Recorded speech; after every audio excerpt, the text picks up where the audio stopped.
Right మరో breaking చూస్తున్నాం. జగిత్యాల జిల్లా మాల్యాల మండలం కొండగట్టులో భారీ అగ్ని ప్రమాదం చోటు చేసుకుంది.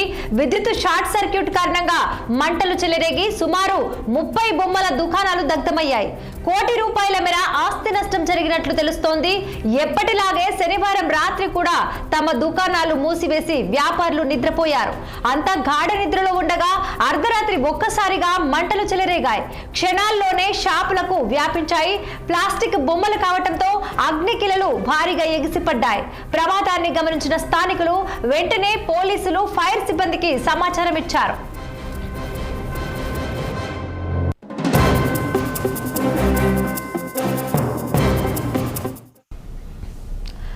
ఇక కళ్ళ ముందే తమ షాపులు కాలి బూడిద కావటంతో వ్యాపారులు కన్నీరు మున్నీరుగా విలపిస్తున్నారు.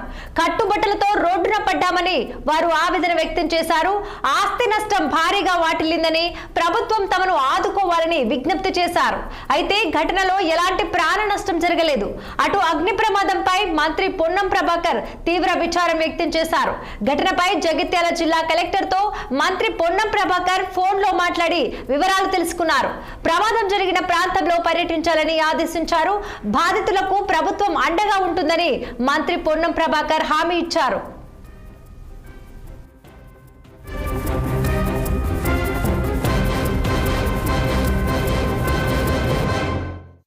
ఇక ఇదే అంశంపై మరింత సమాచారం మా కరీంనగర్ జిల్లా ప్రతినిధి ప్రవీణ్ కుమార్ ఫోన్ లైన్ లో సిద్ధంగా ఉన్నారు. చెప్పండి ప్రవీణ్, కొండగట్టు ప్రమాదంలో భారీగా నష్టం వాటిల్లినట్టు తెలుస్తోంది. ప్రభుత్వం బాధితులను ఆదుకునే అవకాశాలు ఎంతవరకు ఉన్నాయంటారు? అయితే నిన్న అర్ధరాత్రి కొండగట్టులో మాత్రం దారుణమైన సంఘటన జరిగిందని చెప్పుకోవచ్చు. అయితే ఏదైతే బొమ్మలు అమ్ముకునే కొండగట్టులో బొమ్మలు అమ్ముకునే షాపులు ఉన్నాయో అయితే దాంట్లో ఒక షాప్ మాత్రం షాపు షార్ట్ సర్క్యూట్ గురై పూర్తిగా దగ్ధంగా ఉండడం జరిగింది. అయితే దాని దాదాపు మరో 30 షాపులకు గాను 25 షాపులకు అయితే మంటలు అంటుకోవడం జరిగింది. అయితే ఇదే సమయంలో ఉట్టిన అక్కడ ఎవరైతే పడుకున్న వారు ఉన్నారో వారు చూసి అంబులెన్స్ కు తర్వాత ఫైర్ స్టేషన్ కూడా కాల్ చేయడం జరిగింది. పోలీసులకు కూడా సమాచారం ఇవ్వడం జరిగింది. అయితే దగ్గరలో ఫైర్ ఇంజన్ లేకపోవడంతో మంటలు మాత్రము పక్కకున్న షాపులకు వ్యాప్తి చెందాయి. అయితే దీంతో పాటు ఎక్కడైతే 25 షాపులు ఉన్నాయో ఆ 25 షాపులు పూర్తిగా దగ్ధం కావడంతో దాదాపు కోటి రూపాయల వరకు అయితే ఆస్తి నష్టం అయితే జరిగినట్టు తెలుస్తున్నారు. అయితే అదే జీవనాధారంగా బతుకుతున్నటువంటి ప్రజలు అక్కడ ఆందోళనకైతే గురయ్యారు. అయితే అందుబాటులో ఎలాంటి నీటి సౌకర్యం లేకపోవడం, అదేవిధంగా ఇటు ఫైర్ స్టేషన్ సంబంధించిన ఫైర్ ఇంజన్లు తొందర రాకపోవడము, అదే